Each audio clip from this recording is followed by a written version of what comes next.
Hey everyone! Hi, What's up? welcome. We're here again, live, coming to you from Imagination Required Studios. Yeah, Good to see y'all. it's good to see you all. Thank you for being here. And We can't see you, but we're yeah, but there's this little talkie box that we can do, so that's great. Hey Carly! Hey Carly, Thanks! thanks for being here. Yeah, you're welcome to type, or we can Wait, talk if we need later. to. Yeah, okay. So today we are talking all things mermaid. Yeah, speaking of Carly. Speaking of Carly, well, she can hang out and then she will have to go, but she plays our Arista, who is our original mermaid and will forever be our company's mermaid. And she's a brilliant actress. So you can for sure say hi to her, and that is awesome. So quick introduction, and then I'm going to turn you over to Emma and Jonathan are going to be talking about how we created, hi you guys, all these mermaids and how fun it was. So quick introduction for those who are just joining us is that we are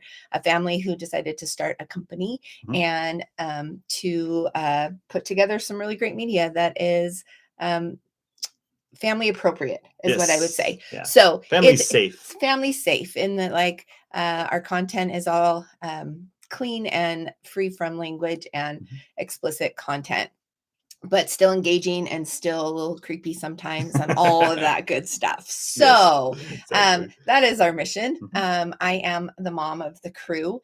And our producer. She does the production coordination. She's the contact point for most of the people that we work with, cast and crew, as well as us, on the top of things. And I'm John Cooper. I do all the screenwriting and the kind of the creative direction for the most part. Aside from that, so yeah, that's us. So we spend a lot of time together. And then his cute wife Emma is going to be hopping on, and she does all of the same. And then the rest of our family as well. So that's what you need to know today. And we have, as far as mermaids go, we introduced a mermaid in season 2 of Coping with Normal in the premiere, and her name is Arista. And from there, we had everybody loved the mermaid. And so we then created her short, which is called Lakes for a Day, which you can look at on our channel. Make sure you watch it. It's really, really cute. We have improved in our quality and have now created another story that includes Arista called Once Upon a Mermaid that will release after Christmas. And we're so excited, and the quality's great, and it's a beautiful story, and it's captivating. So here's your opportunity to get to ask questions and maybe get a little sneak hint as to some of the story plot lines. Not all of the spoilers, but some of them. Okay, so I'm going to switch spots with Emma. I'm going to be handling the questions on the other side through our Instagram and through here. You're welcome to answer here, and they'll be able to type those out or just answer them live. Absolutely. Okay, here comes Anna. Here's Jonathan. We're so glad you're here. Thank you.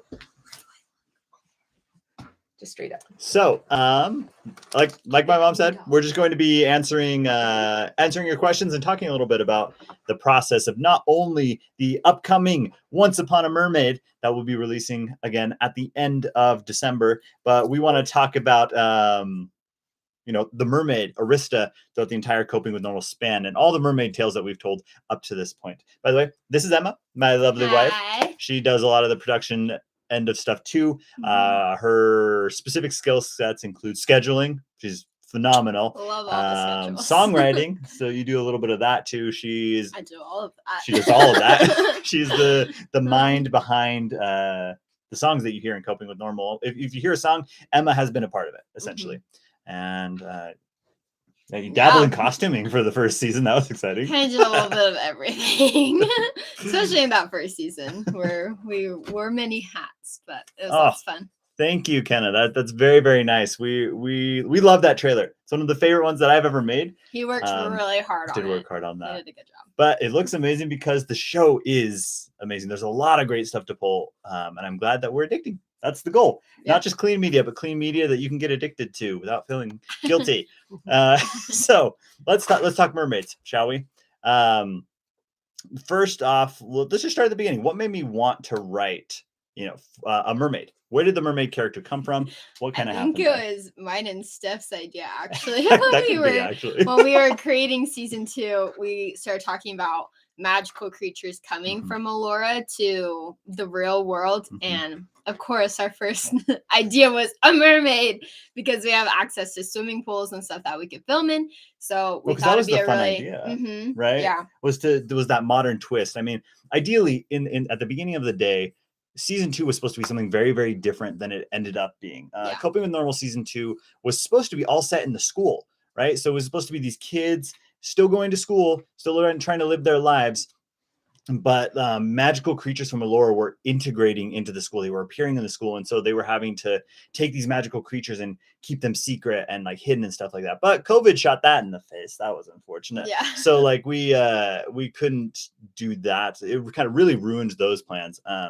So we had to shift gears. But one of the ones we were able to save, thank heavens, is the mermaid, because it is perfect for a pool party. When they mentioned it, I was like, yes, let us run with that idea, Yeah. because it's a really fun creature to use in a real world setting. So yeah, that's kind of where that started. That's where we wanted to, and then from there, just kind of took off. It was Yeah. popular. Let's look at the So next maybe- question. yeah, So questions from if Instagram. I look up here, we're getting our questions fed to us by my mom as she's receiving them from Instagram and other sources. So if you have questions, again, throw them in the chat. Go on to Instagram, throw us a question there, and we will receive them and we'll answer them here on the live. So how did you name the mermaids? That's more of you. I didn't have anything to do with that. So fun fact, I found out Carly brought this to my attention. I I don't remember really, but turns out Arista is actually the name of one of Ariel's sisters.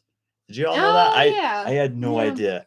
Like literally and truly detached from that. I didn't like look it up or anything. It's not like I was like, oh, Arista is the name of Ariel's sister. I had zero idea. I independently came up with the name Arista, and Arista ended up being the name of Ariel. I must have read it somewhere and subconsciously created that. Just like new. Mhm. Marabi? Yeah, Pretty sure- Marabi's our new mermaid. Mhm. That'll be upcoming in this next Yeah, short. teaser right there. Her name, I'm pretty sure it's actually from The Lion King. Again, completely separate. We like Disney, apparently. I think subconsciously seeps subconsciously, into our stuff. Yeah, I name everything after Disney. Mhm. Unintentional. Again, Yeah. did not intend to name Marabi after anyone in The Lion King, but I just liked the name, so I just went with it. Yeah. Like, great question. We have a question from James.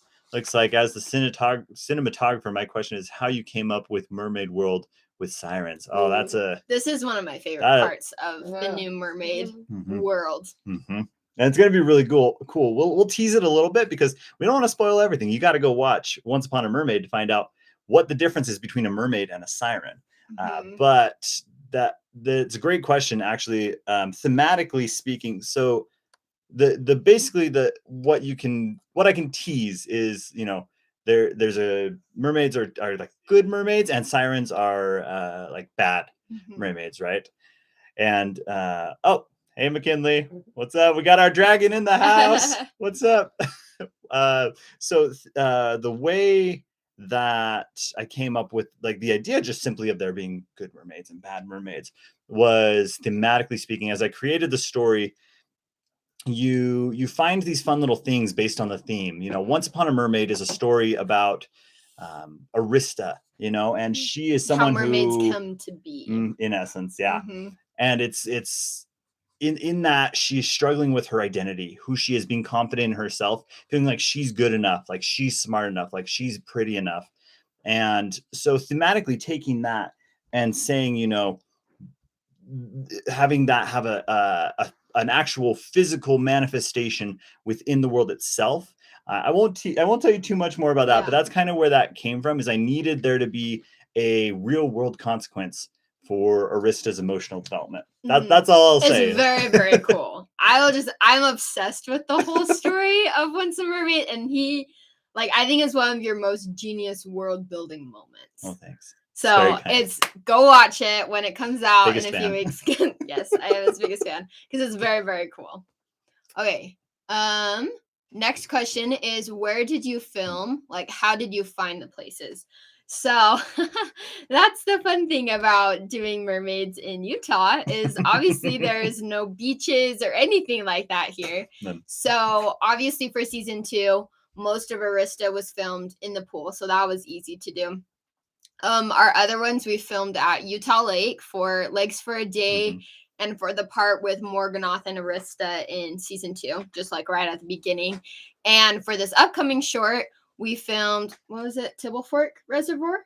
Is that what it was I called? think it was something like that. Yeah, something Yeah. close to that. One of the James, if you're still on, what's the name of that place we went to? Because he knows. He's the one who found it. yeah, it's so cool and it was a beautiful place to film. And then I think we went to the Utah Lake Hot Springs for some of the things where the mermaids were actually in the water because it's very cold in lakes. It is in Utah. Yeah, in Utah. And then we filmed at a house, cool house thing too. I don't know what it was for this one. We looked at it. When they go into the castle. Anyway, the general idea was, there was a bed and breakfast that we rented for that one. That was somewhere in Taylorsville, I want to say. Yeah, it's very, really very cool. really cool. There's like it's a whole Harry Potter themed, and like we'll link it in the description so you can all go check it out because it was Very amazing. cool. It's all Harry Potter themed, so it's all like castles and suits of armor. Yeah, like Loved the flickering lights and everything. It looks. I want really cool. to straight up like stay there after filming there. Very cool for any Harry Potter fans. But basically, you're just kind of restricted to wherever there's water, essentially. So you find water. Is it pretty enough? Great. Yeah. Unfortunately for Carly, in Legs for a Day, she had to like sit in a bunch of seaweed. It was so gross. But mermaid life is not as glamorous as it looks. No. There's lots of mud, lots of getting stuck in the mud, but I'm glad. And cold. We filmed this beginning of September because we were filming Coping with Normal season 3 all through the summer. So our lives were crazy up to that point. So it was the in between of fall and summer still. So our mermaids were troopers. Yes. So thank you guys for being so flexible. And our cinematographers are in the water almost as much as they are. And more. Yeah. It's great that the mermaids at least get like rocks. Oh, okay, occasionally when they're swimming, yes, the mermaids are obviously in the water more, but when they're like on rocks and we posing them all nice, like cinematographers are usually like waist deep, if not like chest deep in water, filming us. Yeah, so shout out to James especially. I think he was in that cold water most of the day. Like legs, everything, like it's freezing. So good job, James. And thanks to everyone who's hopping on. We're excited to have you on. We're excited to see that you are also excited as we are for this and for our stories. So let's get to the next question. Just say we're still talking about mermaids. We're still definitely talking about mermaids. Absolutely, we're talking about mermaids. Yeah. Seriously, rip James. So, will you continue to write mermaids? This is a very fun question, actually, and it has to do with McKinley. You'll see her in the chat.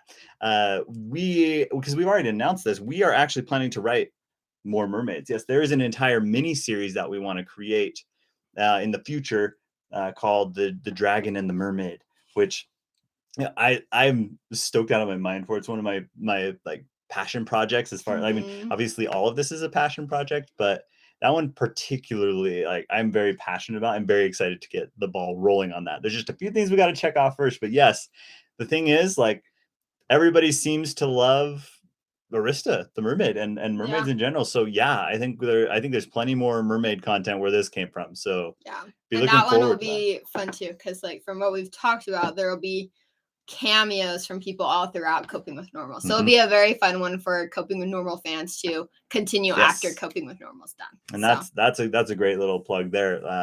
If you haven't seen Coping with Normal, go watch Coping with Normal. You will not only see more Arista, see more Mermaid, especially in the season 2 opener, but it'll help prep you kind of for that upcoming series, The Dragon and the Mermaid. So go watch it, go check it out. And there you go. Yeah. What other questions we got? Oh, let's see. How did you make them be believable? Do you want to talk about this? We can. Let's start with we can talk camera work. But do you want to start us off with like costuming? Because you were in that creative process, right? With costuming and like the creation actually of the design of mermaids. Do you want to talk a little bit about how you and Stephanie kind of solidified those choices and made those? Yeah. So we get the mermaid tails from Fin Fun, right? Fun Mermaid, link below. Yeah, we'll link that as well. Link that below. They're very fun, very like they look really good on film. they're like easy to work Great. with and to swim with. Like the mermaids are actually swimming when you see them swimming. Mm-hmm. So that's really fun. We try to pick tails based on like their personality. So Marabi's a little more like, how do you describe her? It's more dark. It's like a more neutral color, I guess. Yeah. Very So much we have like dark undertone, purples and blacks, where Arista has like a classic green mermaid tail. It's a lot brighter and happier and stuff. So so we use that. We usually would get, I think Arista has like a mermaid scale kind of swim top. And the one we use for Marabi is more just like a purpley, sparkly swim top. Just because where it is so cold in those lakes, we didn't want them. We wanted them covered as much as possible so that they weren't freezing because it gets cold in there. So yeah, we just kind of we tried to make it flow as much as possible and also pop on film, like have colors that pop in the water and that match their characters. And so and then from a actual production design perspective, obviously we're very low budget. Most of the time we're trying to spend under $100 per thing just because I mean it's all coming straight from our bank accounts. So the goal with shooting mermaids, we obviously can't do a ton of fancy stuff. So it's all about what you show and what you don't show, and combining them to tell a cohesive story, but also create this vision of what's real, what's not. So oftentimes you'll see, when we get shots of the mermaid, for instance, you'll see shots where part of her is submerged. Well, typically, especially near the waistline where that fin ends, you try to cover that up. So it can be just like human body. And like, if this is the water, the tail sticking up somewhere. And then where that kind of meets with the human is kind of covered. And then you get the human part. Is at least what we try to do as much as possible, because it helps kind of the more you see the whole tail, the more it's unbelievable. Yeah, like exactly. not with anything, and that's the same with horror movies as well. Even with the best CGI stuff, if you're watching a scary movie and there's a monster, it's always ruined. The second you see the whole monster, it's not scary anymore. It is just like, oh, this is a CGI monster, very clearly, So even in Hollywood, that's the way you do it, is like with fantastical things. If it's not an entire like CGI movie, the less you see, the better, but you need to see enough to make it believable. So that's kind of the tricks that we use. Yeah. Let's see. Next question. Are mermaids good or evil in your opinion? And kind of the world that we're building. Well, I think mermaids, quite honestly, are at least in the world we're creating, they're like people. You can have good mermaids and you can have bad mermaids, and they have labels. Good mermaids that are kind of the traditional ones that we think of. Mermaids that are, like more Arista. human-like, like they're humans with fish tails. Yeah, exactly. Where, like, as we kind of talked about in the beginning, sirens are more evil and more fish-like, if that makes sense. Yeah, a little bit more devious, a little bit more, menacing. I want to know when I get a song. Oh, heck yeah. Carly, I've always wanted to write a song for the mermaids.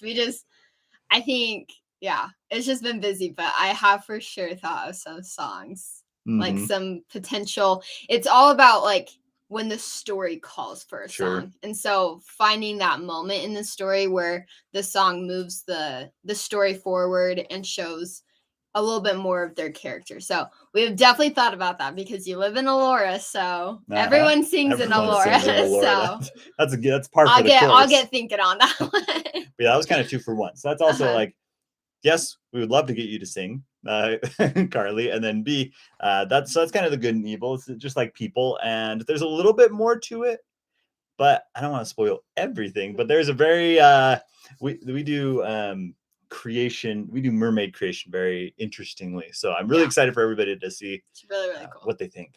Next question. Okay, so it says, but Arista in season 2, she's good / bad.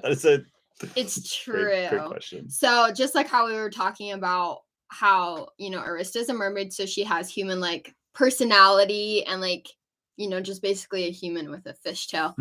Like just like all people, we have our good moments and we have our bad moments. And for Arista in season 2, we see some of her bad moments when she's faced with a lot of choices and intense circumstances with obviously choosing between a friend she loves and protecting that friend and something she wants really badly. She wants to have legs again. And it's the reason I love Arista. She is so dynamic and so relatable of a character. Like there's a reason we're doing more with her, and there's a reason that people are connecting with Arista, the character. And I firmly believe it's because the character herself, Arista, is very driven by her insecurities about who she is and what she wants and what she looks like. So whether it is Legs for a Day, or whether it is Coping with Normal season 2, episodes 1 through 3, or whether it is Once Upon a Mermaid, that is kind of her driving force. Is she's constantly having to confront that and make choices around that, right? So that's actually probably one of the better arcs in season 2 is Arista's, where she has her best friend, but she also has the thing that she feels the most insecure about. She wants to have legs. She wants to be, human. Yeah. So there's that. Yeah, it'll be fun. We'll get to see a lot more of Arista's story coming up too, so we're excited for that. That's fantastic. McKinley's talking on here about during the Dragon and the Mermaid. So in case everybody didn't know or didn't catch on, McKinley plays our dragon in Coping with Normal season 2, Quinnier the Dragon. So on here she's saying that we can make that song, right? And then Quinnier comes in and interrupts the moment, true to Quinnier fashion. Yep, exactly, McKinley. See, you're getting that. See, this is why we like working with these two. They're very talented actresses. Go watch them in Coping with Normal season 2. Next question: how do we get more shows on Mermaids? That's a great question because it's all dependent on you guys. We are currently, shifting and always trying to decide what to make on YouTube. So one of the other reasons that we have hit the Mermaid is because we have had such a fantastic response to Mermaid content. Everybody seems to love it on this channel. So if you want Mermaid stuff, make sure that you are there for the premiere of Once Upon a Mermaid at the end of December. Make sure that you are liking, that you're subscribing to our channel, and that you are sharing. We are growing so fast, and we are so close to getting 1,000 subscribers, which is huge. I don't know. Well, some of you probably understand, but that is a big deal to us in our journey. That is a very large milestone, and we're so close. So if you want to see more Mermaid content, share it, subscribe, and then watch the whole thing, because the watch times are really important for us too. We also have a GoFundMe, which we will also put the link in the description. Whatever you have, every little bit counts when you're on our level. When we're just paying for everything out of pocket, literally, I mean, $5-10 can give a meal to one of the actors, or $20 gets saved. We have a savings account piece, or all that we've gotten so far has helped us so much. So thank you for everyone that has given us money already. We value that so much, and we're so grateful for it. And we are going to put your money to good use with creating more content. And honestly, the money that we have received via donations, the reason we asked for it in the first place, we have actually gone and purchased a better camera now, so that the stuff that we're producing can be on a more professional level, so we can see this type of content on mainstream media, right? But with the same type of quality. So we are building towards that, and every cent counts. So thank you already for that. It is being put to good use, and we'll let you know. We'll let you see the camera when it's coming up. It keeps us busy, putting on back orders. So we're excited to finally get it. Dang shortage. All right, Emma, do you want to read this one? What's your favorite story so far? Mermaid story, just story? Just your favorite story. We'll go with that. But I mean, if you have a favorite mermaid story, start with that one. I think my favorite mermaid story specifically is these next shorts. Just because, I give so much insight to mermaids and Arista's character, and we could almost write a whole series just on mermaids, and it's really cool. Anyways, so that's probably my favorite mermaid story coming up. My favorite story though, I don't know. Do you have we'll keep it to honestly or character? I love Coping with Normal season 3. I'm very excited for that. Like when I read the scripts when he was writing it, I was crying. I think I cry in every script though, but I was like crying at the end. Like it's so cool, like how all the characters grow, and just to see how far our actors have grown and their characters have grown right along with them, and it's just exciting to see where they end up, and it's just looking so good, and I'm excited to share with all of you. So and shout out to both to the writers also, because I didn't write that one alone. Season 1 and 2 I kind of had to single-handedly do because I had no help, but we actually got a team of writers on this last season of Coping with Normal season 3, which is coming to you beginning of next year. That's our goal. So stay tuned. We're getting really close to releasing the official launch date of that. But be very excited. Some trailers too. And some trailers. It's are gonna be good. It's a whole nother world. I mean, you'll see every single season we step it up a little bit more. Coping with Normal season 3 is just, it does not disappoint. It does not disappoint. We have stepped up, and you'll actually see some of that improvement in Once Upon a Mermaid. There are some techniques that we learned in filming season 3 that we were able to utilize in Once Upon a Mermaid. So there's definitely, you're going to see that quality shift not only in Coping with Normal season 3, but in Once Upon a Mermaid as well. So be really, really excited, because it's looking really good. Do you want to talk about your favorite stories? Oh, sure. My favorite, I mean, I always have a special place in my heart with the Legs for a Day. It's not like my most favorite story, but what it did, it was a challenge for me. And I set out to try and write story in 5 pages. That was all I had. It was 5 pages. And I just took a character that I really liked. Again, I really like Arista. I like her character. So writing that story has a special place in my heart. And then to see the reception that short film has gotten. Well, that's very special to me. I think it was our first short we ever did too. So that's cool. Yeah. It's opened up a lot of different avenues.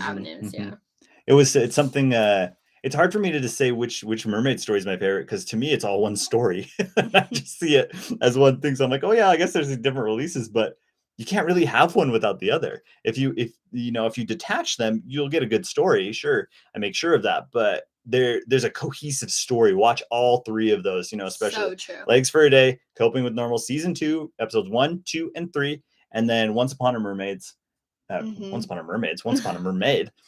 They all share elements of the same story. Yeah, and also I would say watching the whole season of Coping with Normal season 2 and season 3 coming up, so that when we release, lots of times our shorts build off of things that have happened, or some of the things we have coming up in season 3 and season 4 continue to build on that story. And so watching those, so you can, I don't know, like get every element of the story and like understand even the littlest of things that we throw in there. So because it all ties together. So what's my favorite story that we've made? Coping with Normal. It's one giant story. It's true. It's gotten us lots of places. We're very I guess Shadows of Doubt is different, but then as I have to say, like, I really Coping with Normal's my baby. So I love Coping with Normal. All right, well, we are reaching the end of our time here. We'll switch them out. We'll switch you out. Thanks. So say bye, Emma. It's been great having you on the show. Thank you. You did Welcome great. back. Thank you. We did our Okay, best. so thank you for being here and talking mermaids and asking all the questions so we could talk and share with you. So most importantly, just keep tuning in. Like, keep enjoying our journey. Huge. We have some really big announcements coming. Oh, big ones. By the first of the year. And then right after Christmas, that week after Christmas, keep track of us on YouTube and Instagram, and you will be able to see for the release of Once Upon a Mermaid. And we'll decide if we're going to premiere and do a chat or not. We'll let you input into that, but it's worth watching. It's such a good, I know Emma and I are obsessed. We didn't write it. He wrote it, but the lore, like McKinley was saying, behind the whole story is going to be really cool because it's really different and original, but like makes so much sense that you're like, oh yeah, duh, of course that makes sense. So make sure you join us, and we hope to see you next time. We jump on these lives. We're trying to get more consistent with when we do them. So keep joining, and we'll do more and answer any questions that you have. Absolutely. And if you have any lives you'd like to see us do, or questions you'd like, or topics you'd like us to address in these lives, put it in the comments. Comment. We'd love to hear from you, or comment on Instagram. Send us DMs. We are always there to talk. For sure. Okay. We hope you're having a happy holiday season, and we will see you back here really soon. Yeah. Thanks. See you then. Bye, Bye guys. everyone. Thanks See for ya. being here. Bye.